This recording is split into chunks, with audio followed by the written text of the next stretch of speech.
Am I audible and my screen is visible? Yes. Okay. So good evening, respected chairperson. Myself, Professor Syed Arshad Hussain from Tripura University, India, and I am going to present my work entitled Organoclay Hybrids, Promising Candidate for Optoelectronics Applications. I shall try to give a little bit introduction about clay, then organoclay thin film formations, and at the end some example of our recent works. We all know that soil is alive with living organism. It supports life with its naturally occurring nutrients and minerals, making it as a perfect planting medium. As a whole, it is a complete self-sustaining ecosystem. Sand, silt, clay, organic matter, these makes soil. Therefore, we can say that clay is a subset of soil family. Normally, clay exhibit plasticity when mixed with water and become firm and hard on drying. Due to this, there are a lot of applications of clay in industries, construction, cookery, pottery, etc. It has cosmetics, medical application also. However, our interest is preparation of organoclay hybrid materials. This is mainly to manipulate the properties of the organic material suitable for optoelectronics application, including sensing. Now, what is clay mineral? Clay minerals represent an important group of layered inorganic solid material. They swell in aqueous dispersion into single sheet with thickness of the order of 1 nanometer, diameter fraction of micrometer. They have colloidal size, high cation exchange capacities, large surface areas, surface reactivities, adsorptive properties, high viscosity, and transparency. Another important property is intercalation. That is, simultaneously, it's possible to incorporate polar as well as ionic and non-ionic materials into the interlamellar space of the clay layers, and this gives the scope to make hybrid materials with organic inorganic systems. Basic building blocks of clay. This clay consists mainly silica tetrahedrons SiO4 and alumina octahedrons.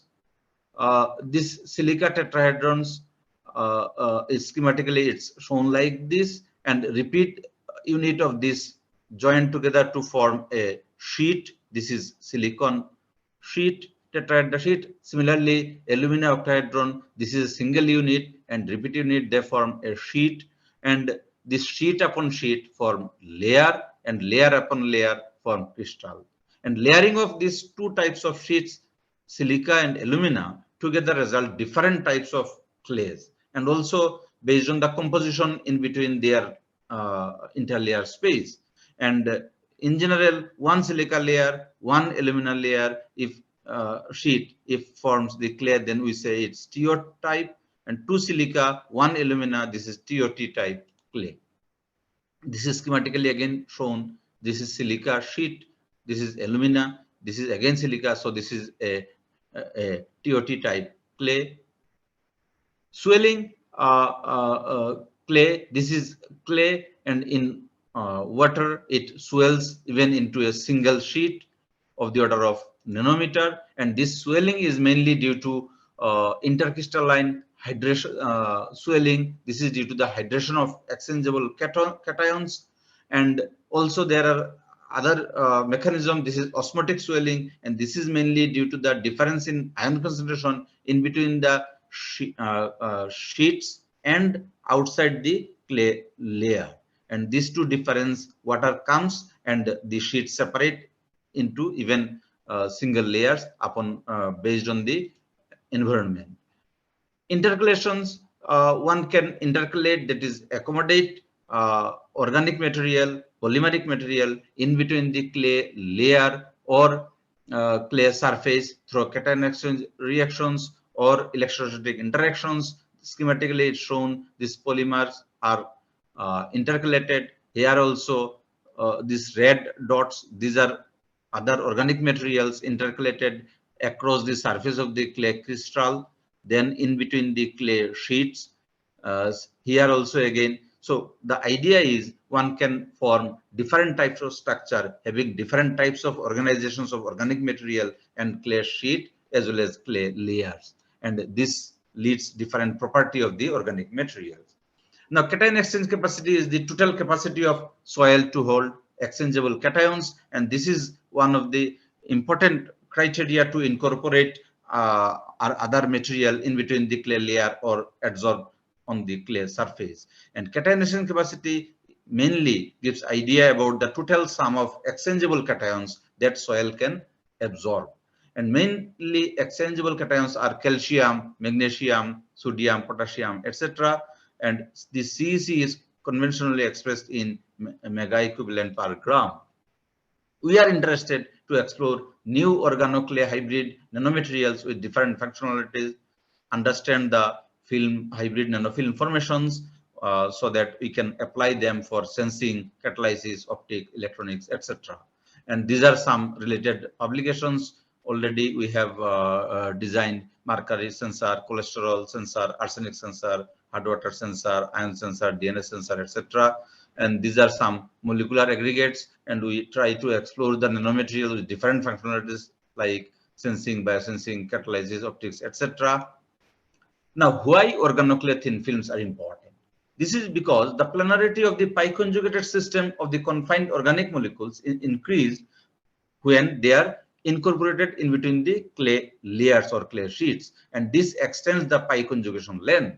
Also, the fluorescence quantum yield of the dyes or organic material enhanced due to the suppression of vibrational motion of the confined molecules, and these two property affects the optoelectronic behavior of the confined molecule.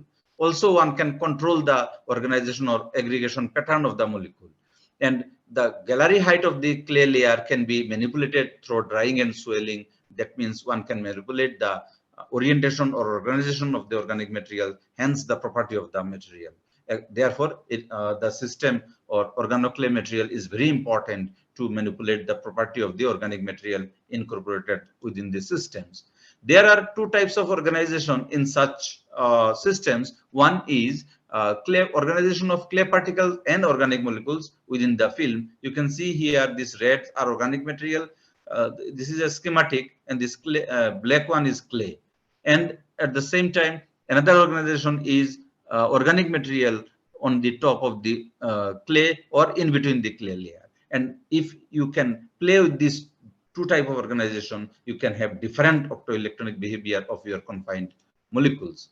This is one example where you can see that dipolar molecules are confined within the interlayer space in different orientation, and based on the orientation, one can have total moments.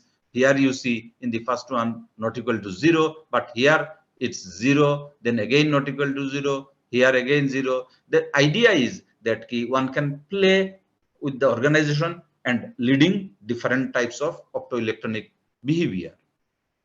And basically, we prepare organoclay hybrid films using different techniques: Langmuir-Rogers technique, self-standing film formation technique, then spin coating, and also layer by layer sub-assembled technique. In LB technique, basically the clay materials, we prepare clay dispersion through magnetic stirring and ultrasonic accretion, and then we put it in LB trough, and they form in dispersion, they remain in dispersion form. Then we spread the organic material, and this is basically amphiphile on the surface. And with time, they absorb through a cation exchange reaction as well as electrolytic interaction and come onto the surface. Then we compress and make a compact film. Then we transfer onto the solid support for our applications or study. And during the film formation, it's a time-dependent process, and one can have idea by analyzing the infrared in situ infrared reflection absorption spectroscopy as well as AFM. Here you can see the in case of clay, this SiO vibration, in plane vibration intensity increases with time when we record the infrared absorption spectroscopy in situ. This is because with time, more number of clay comes onto the surface, and at a stage appears when all the cations are attached with the clay, and no further clay can incorporate on the surface. So you can see flattening. That means reaction is complete. Similarly, here also we recorded, we transfer the film at different times. One is 5 minutes, one is 30 minutes. You can see in AFM image of the 5-minute film, the concentration is very less, but here is dense. So you can have idea about the formation process also. And this is another process where self-stranding technique. We mix the clay dispersion and the organic dye, which we want to prepare the mix system, and then put on the magnetic stirrer, ultrasonication. Then we use a membrane here. This is pore size of the order of 0.22 micrometer or less, depending on the requirement. Then we put the mix system here, and we use a suction through a vacuum pump here. So they deposit on the membrane. Then one can peel off the membrane, depositing the film on the glass substrate or silicone or wherever you want to apply. Spin coating. This is very common technique. We put the mixed dispersion and dye system on the substrate, and it's spun with different speed, different times, and based on this, through centrifugal force, it spreads and forms a layer. Electrolyte interactions. This is due to alternative adsorption of clay as well as dye. So we use charged surface, then deposit on either dye, then again on clay, and alternately we can form different desired layer of different thickness. This is the representative FM image of different clay. This is saponite, leponite, Wyoming, hectorite, etc. You can see the thickness is ranges within 2 to 3 nanometer. This is one example where we use pyridinium derivative. This is organic material and a clay saponite, and we prepare self-stranding films. And this first column, these are the organoclay films just observed in naked eye, and these are the images in the first column. Then what we did, we just put a drop of liquid, either water or DMSO, but we use DMSO. This is because DMSO has high boiling point, and so it remains for a long time. And then again we observe under normal light, you can see the second column. Color is same, but when the swollen film is exposed under UV of wavelength 234 nanometer, you can see the color changed in these concentrations. You see yellow color become. Then we analyze why this color change is occurred under UV. We measure the spectroscopy. This is the fluorescence spectra of the S-prepared film. This is in swollen condition. In swollen, you can see the broad, longer wavelength peak around 600 nanometer appeared, and this is the feature of specific aggregation. This is XIMR, where one excited state molecule and one ground state molecule come close together, form pi through pi stacking, and in that case, what happened? Longer wavelength, broadband appeared, and also lifetime become higher. So we measured the lifetime also, and we observed that lifetime increases 18 times compared to the initial peak or monomer peak. Then we analyze with the XRD for both the dried film as well as swollen condition, and we observed that in dry condition, the gallery height, that is thickness between the clay sheets within the layer, is 0.48 nanometer, which is close to the pi bond. That means one single molecule can form a flattening organization. But in swollen condition, you can see the layer height increases 0.93. That means two molecules can form stack. That means XIMR is formed, and XIMR is a excited state phenomena. That's why in normal light you cannot see any color change, but when you excite with UV, it fluoresces, so you can see the color change. And we have observed that this is reversible.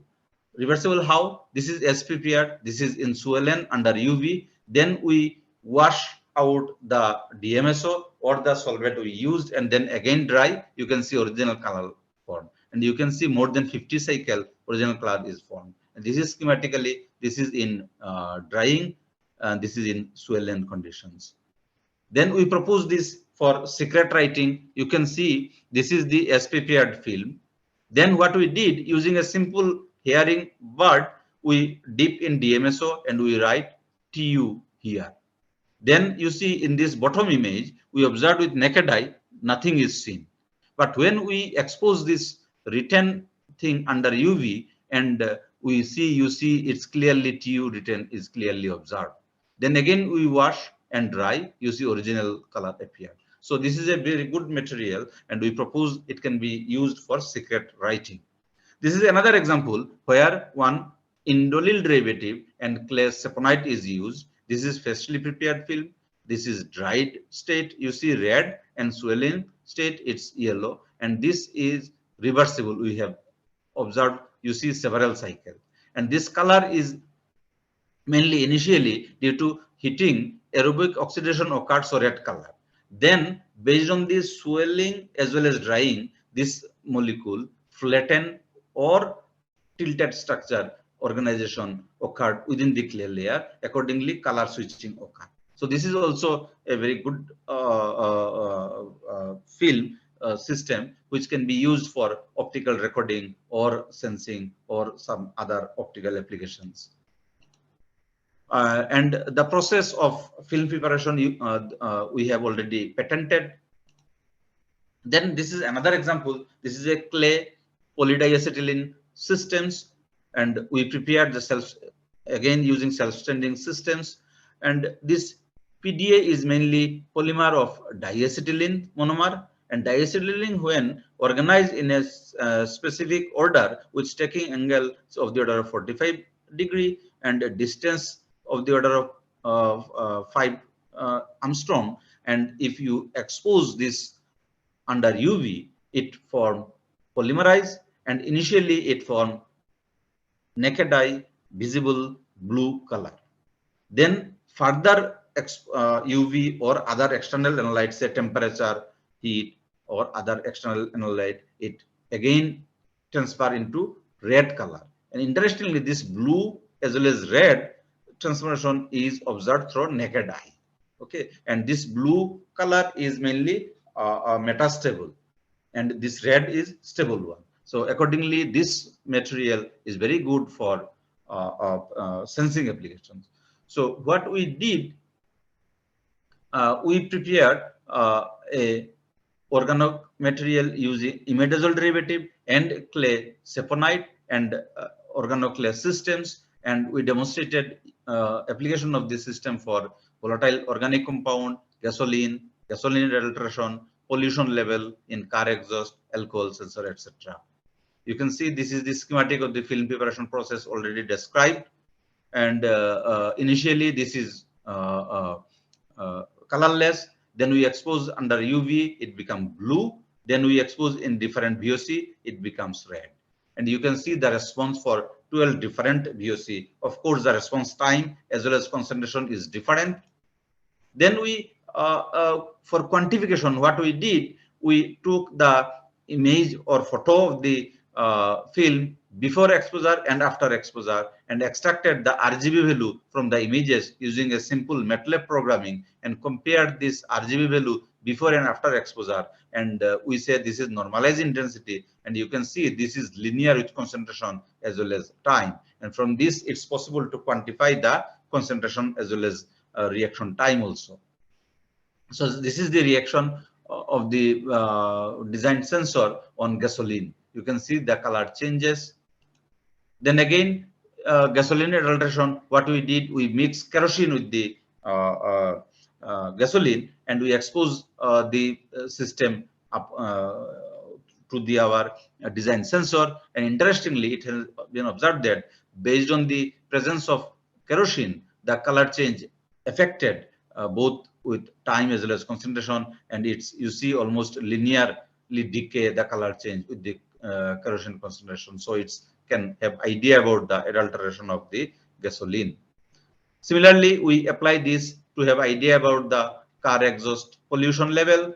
We put the blue sensor here. You can see in response in 5 seconds, 10 seconds, 30 seconds, 6 minutes, it transforms into red. Then we analyze the RGB value and compared with the we studied the pollution level using standard pollution check system available in the local systems, and you see we compared our change in the color, that means normalized intensity, with the pollutant present in the car, and you can see response is almost similar. So we demonstrated that this can be used to have idea about the pollution level of the car exhaust also. Then we designed another sensor. This is again another clay and PDA for alcohol sensor. You can see this is the SPPR sensor in blue phase, and then we kept this sensor in front of a drunken person who consumed 2 peg of alcohol, and after 1 hour, based on his puff, you see the color change in second image. And this is even after 4 hours, you can see the color change. Then we can quantify also, analyzing the normalized intensity, we can have idea about the concentration of the alcohol consumption also. You can see this is an image just before exposure to drunken person. This is after. You can see the change in polymerization, just to have an idea. And this is very good because it's like simply litmus paper. It's a simple piece of paper. Just simply observing the color change, you can have idea about the sensing. But in normally available sensor for alcohol, says alcohol sensor, is conductivity based. So you need a battery, you need a current measuring systems, you need a system for calibration. So it's expensive. But in our case, it's simple, a piece of paper, and just observing through your naked eye without taking help of any sophisticated equipment, you can have idea about the sensing. So this is very good and economical also. Then again, we designed arsenic sensor, ion sensor, DNA sensor, cholesterol sensor, pH sensor, etc., using organoclay systems. So in conclusion, we can say that clay materials are very promising for preparing organoclay hybrid supramolecular structure, which will have different optoelectronic applications. These are the acknowledgements, my co-worker and my students. This is funding. These are my collaborators. Thank you all for your kind patience. Thank you very much.